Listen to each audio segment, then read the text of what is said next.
our Honorable Minister to address the gathering.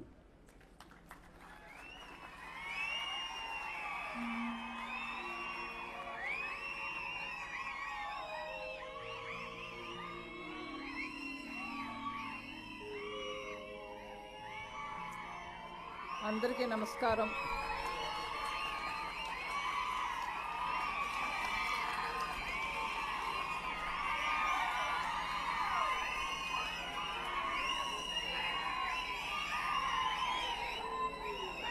Thank you.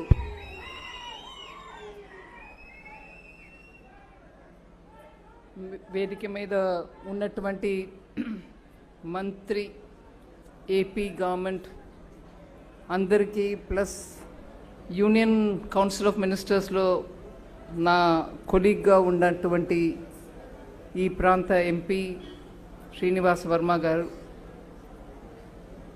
District collector గారు, అందరికీ కూడా నమస్కారాలు. మీరు దత్తు తీసుకున్నటువంటి గ్రామం అని మాటికి రెఫర్ చేస్తారు. కాదు, నేను మొదటి మీటింగ్లో 2014-15లోనే అన్నాను, ఈ గ్రామం నన్ను దత్తు తీసుకుంది.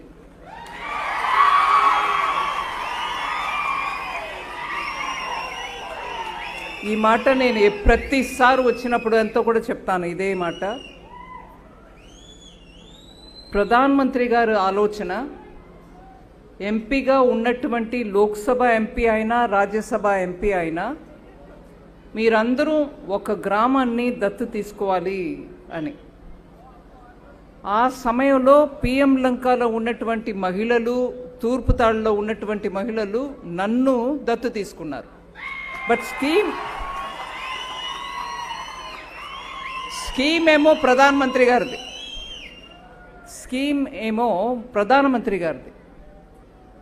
సో ఆ సందర్భంలో ఈ పిఎం లంక తూర్పుతాడులో పని కొంచెంగా మొదలుపెట్టినప్పుడు నేను ఎప్పుడైనా ఒకసారి దీని గురించి జ్ఞాపకం చేసుకుంటా. మనం మొదటగా ఇక్కడ వచ్చి చేసిన పని మంచినీళ్ళు సరఫరా. ఇక్కడ నీళ్ళంతా ఉప్పు నీళ్ళు అయిపోయాయి. గోదావరి పక్కన ఉన్నా కూడా మనకు తాగుడు నీళ్ళు లేవు. అందుకని మంచినీళ్ళ కోసం ఇప్పుడు ఏటీఎం అంటున్నారు, కానీ మనం ఒక సిస్టమ్ పెట్టి రివర్స్ ఆస్మోసిస్లో మంచినీళ్ళు తయారు చేసి ఎంతైనా ఛార్జ్ లేకుండా జనానికి దొరకాలి అని ఒక సిస్టమ్ మొదలు పెట్టాం. ఇక్కడ కూడా తూర్పుతాడులో కూడా. బట్ తూర్పుతాడులో దాని తర్వాత మెల్లగా పని ముందుకు సాగల. కానీ ఇక్కడ మహిళలు కంప్లీట్గా ఫుల్గా నాకు సపోర్ట్ ఇవ్వడం వల్ల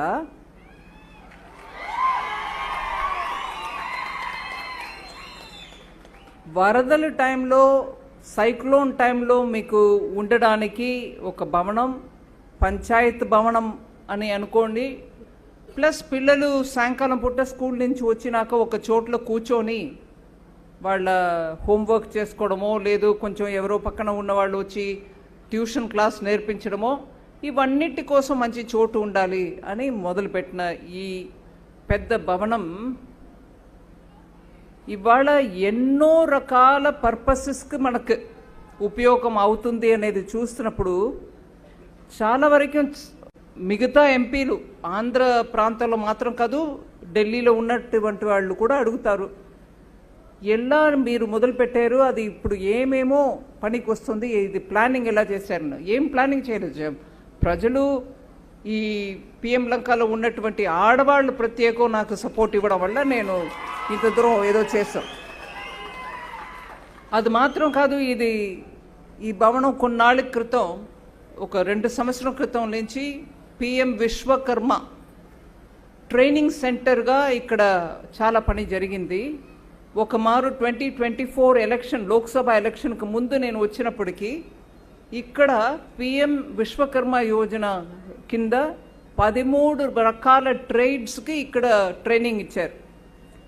అది కార్పెంటర్ రావచ్చు, లేదు హెయిర్ డ్రెస్సర్ రావచ్చు, ఇంకా అట్లా చాలా మేసన్స్, ఫిష్ నెట్ తయారు చేసేవాళ్ళు, ఇట్లా చాలా ట్రేడ్స్కి ఇక్కడ ట్రైనింగ్ అయింది. అప్పుడు ఆ ట్రైనింగ్ పొందిన యువకుల్ని కూడా తీసుకొచ్చారు ఇక్కడ. ఒకసారి మన అందరూ కలుసుకుందామని. వాళ్ళందరికీ కూడా హైదరాబాద్లో లేకపోతే శ్రీ సిటీలో ఉద్యోగం వెంటనే ఆ ట్రైనింగ్ తర్వాత దొరికి ఇక్కడ వచ్చి నాకు ఉద్యోగం దొరికిందండి, దీనివల్ల దొరికింది, ఈ ట్రైనింగ్ వల్ల దొరికింది అని వచ్చి మాట్లాడారు. చాలా సంతోషంగా అనిపించింది. కానీ దాని తర్వాత ఇంకో ఒక మెప్పు మన గ్రామానికి దొరికింది. ఏంటంటే ఆల్ ఇండియాలో ప్రతి డిస్ట్రిక్ట్లో కూడా పిఎం విశ్వకర్మ ట్రైనింగ్ దొరికింది. అన్ని 700 డిస్ట్రిక్ట్స్ పైన ఉన్నాయి భారతదేశంలో. ప్రతి డిస్ట్రిక్ట్లో కూడా ఈ ట్రైనింగ్ పెట్టారు. ఒక సర్వే చేశారు, ప్రతి డిస్ట్రిక్ట్లో ఎట్లాంటి ట్రైనింగ్ జరుగుతుంది, ట్రైనింగ్ ఎట్లాగా ఉంది, క్వాలిటీ బాగుందా, దాని నుంచి వచ్చిన పిల్లలు ఉద్యోగం దొరుకుతున్నాయా లేదా, ఇవన్నిటిని గురించి సర్వే చేశారు. సర్వేలో జమ్మూ కాశ్మీర్లో ఉన్నటువంటి బడ్గామ్ అనే ఒక డిస్ట్రిక్ట్ వాళ్ళు ఫస్ట్ ర్యాంక్లో వచ్చారు. సెకండ్ ర్యాంక్లో పెద్దమైన వాణిలంక. నాకు చాలా ఆనందం కలిగింది. అంటే 2014లో ఫస్ట్ టైం కామర్స్ మినిస్టర్గా అయినప్పుడు, ఫస్ట్ టైం కేంద్ర మంత్రిగా అయినప్పుడు నాకు మారుమూల ప్రాంతం మన నర్సాపురానికి ఇంకా వెనకబడి ఉంది, మత్స్యకారులు ఎక్కువ ఉన్నటువంటి గ్రామం, ఇలా ఎస్సీస్ ఉన్నటువంటి గ్రామం, ఇది అడాప్ట్ చేసుకోండి అన్నారు. నేను ఒకసారి వచ్చి చూసి వెళ్ళినప్పటికీ అదే సెంటిమెంట్ ఆడవాళ్ళ ఎలా ఉండిందనంటే, ఏమో వాళ్ళ ఇంటి కూతురు ఎక్కడో వెళ్ళి వెనక తిరిగి వచ్చినప్పుడు ఎలా రిసీవ్ చేస్తారో అలా రిసీవ్ చేశారు నన్ను.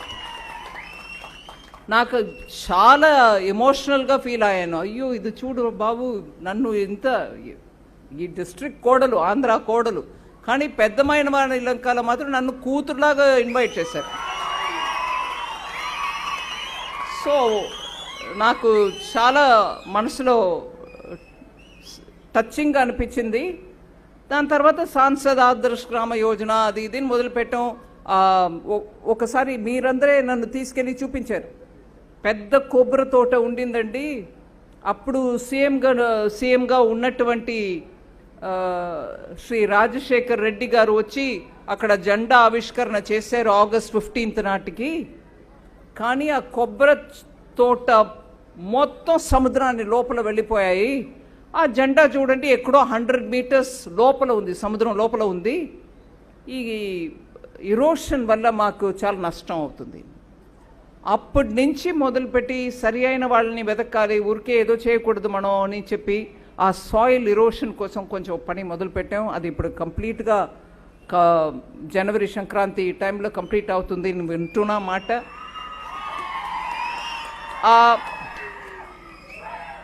ఆ బీచ్ ఒక అందం ఏ రకంగా కూడా చెడిపోకుండా ఇరోషన్ని ఆపడానికి చేస్తున్న ప్రయత్నం చాలామంది ఇప్పుడు అంటున్నారు. ఇరోషన్ని ఆపాలి అనంటే బండగా కాంక్రీట్ని అక్కడ పెట్టడం, లేకపోతే ఏదో రాళ్ళు తీసుకొచ్చి నింపడం, అవన్నీ చేస్తారు.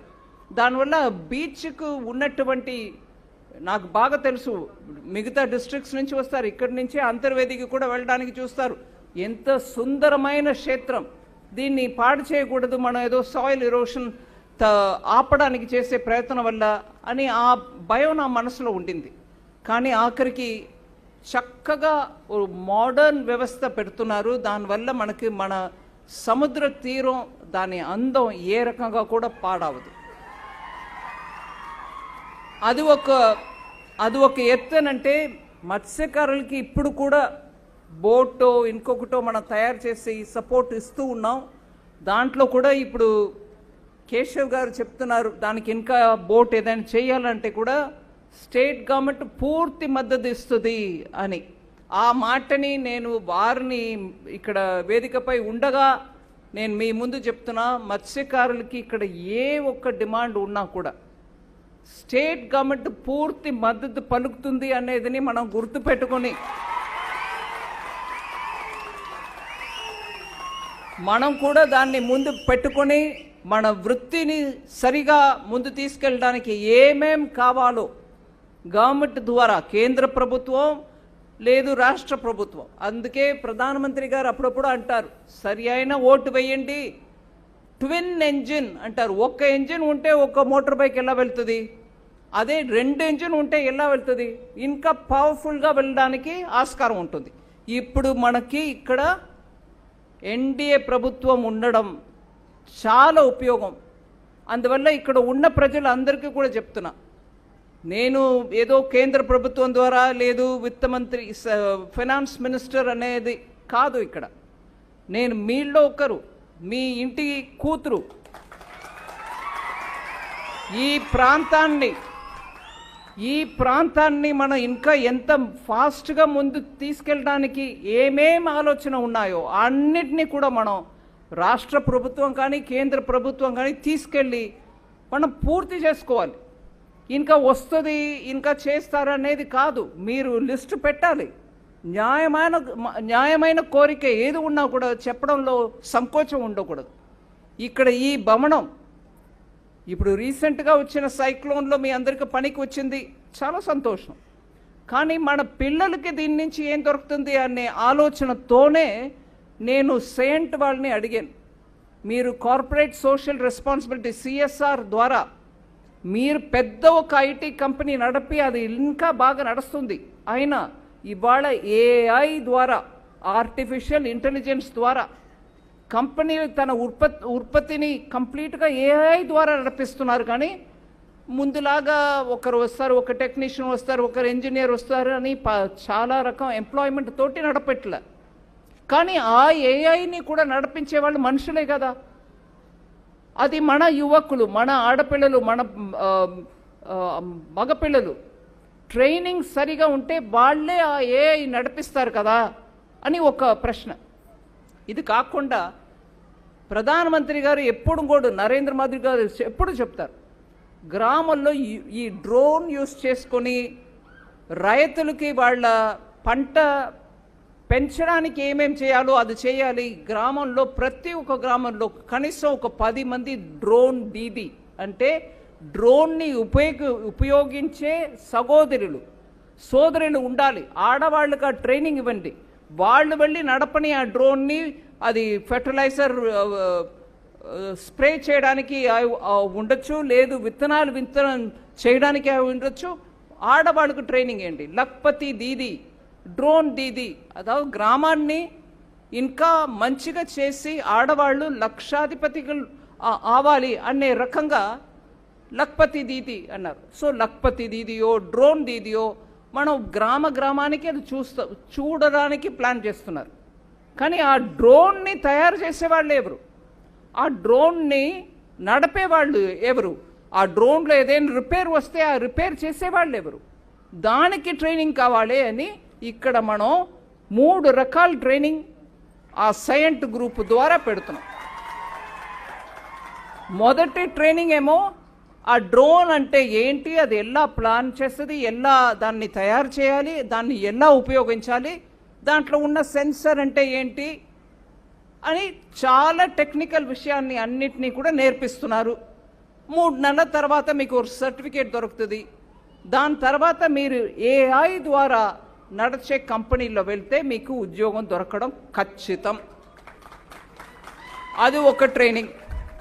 రెండోది జస్ట్ డ్రోన్ కాదు, 3D ప్రింటర్ కావచ్చు, లేకపోతే రోబోటిక్స్. అక్కడ మనం చూస్తున్నాం రోబోట్ లాగా కుక్క ఒకటి నమస్కారం చేస్తుంది, ఇంకా మనం చెప్పేదన్నీ కూడా చేసడానికి తయారుగా ఉన్నటువంటి రోబోట్.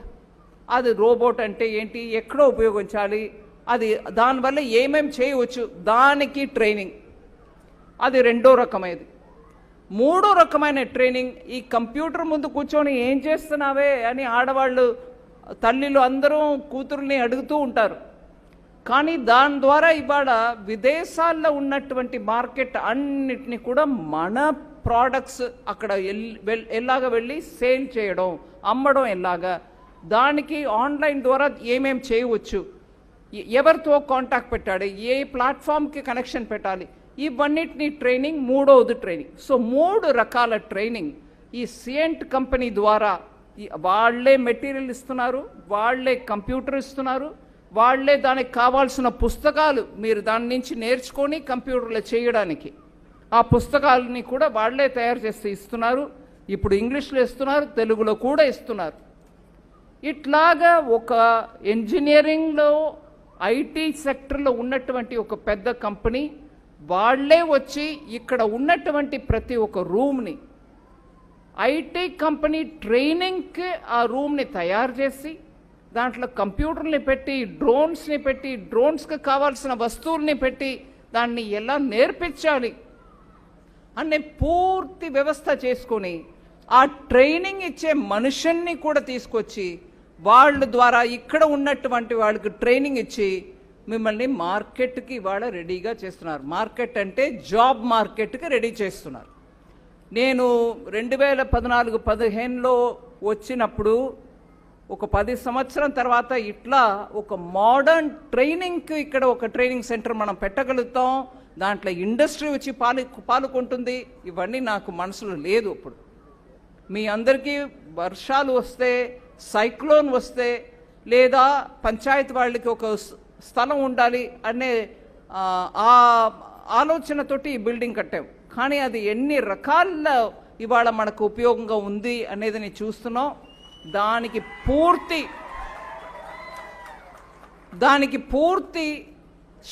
అంటే క్రెడిట్, దానికి పూర్తి పెద్దరికం వహింపు ఆడవాళ్ళు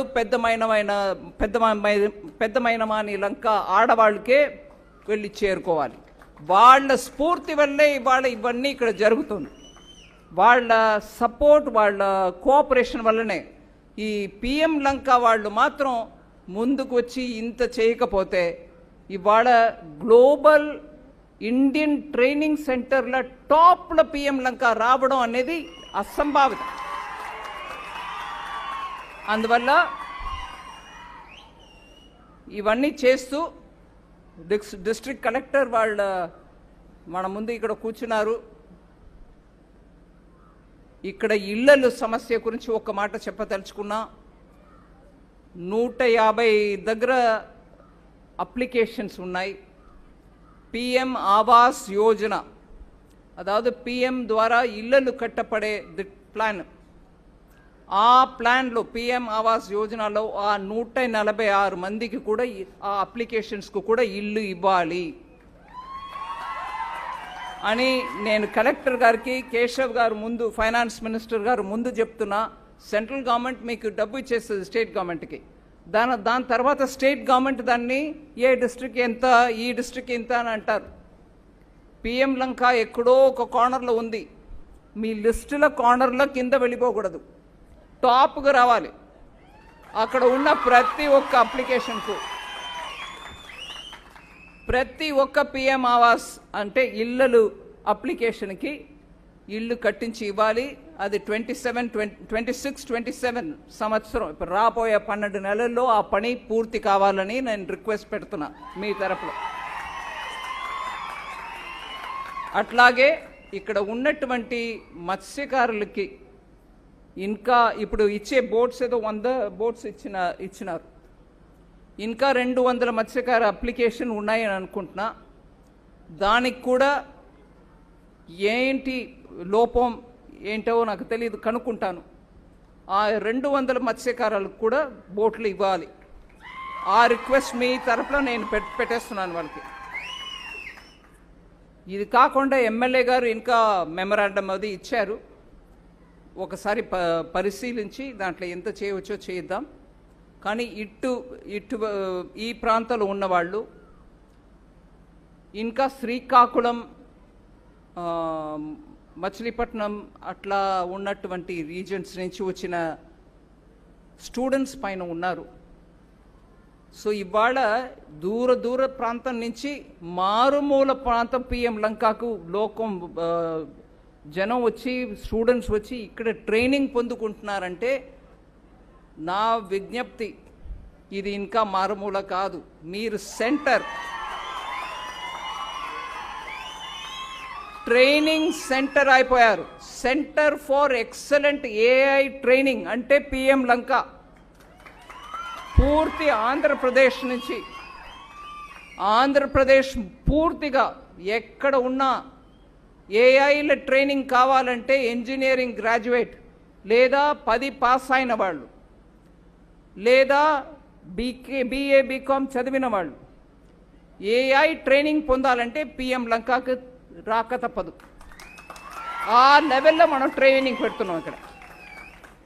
ఆ లెవెల్లో ఇక్కడ ట్రైనింగ్ నడుస్తుంది. అందువల్ల దీనికి కోఆపరేషన్ ఇచ్చిన ప్రతి ఒక్కరికి MLA, MP, district incharge minister, finance minister Keshav గారు, ప్లస్ ఆంధ్రప్రదేశ్ గవర్నమెంట్ అందరికీ నా తరపులో ధన్యవాదాలు తెలియపరచుకుంటాను. సో PM లంక మీ అందరూ ముందులాగానే అదే ఉత్సాహంతో మన ఊరు బాగుపడాలి, మన ఊరు ఇంకొక లెవెల్లో ఉండాలి, ఆంధ్రప్రదేశ్లోనే టాప్ లెవెల్లో ఉండాలని ప్రయత్నం చేయండి. Thank you very much. నమస్కారం.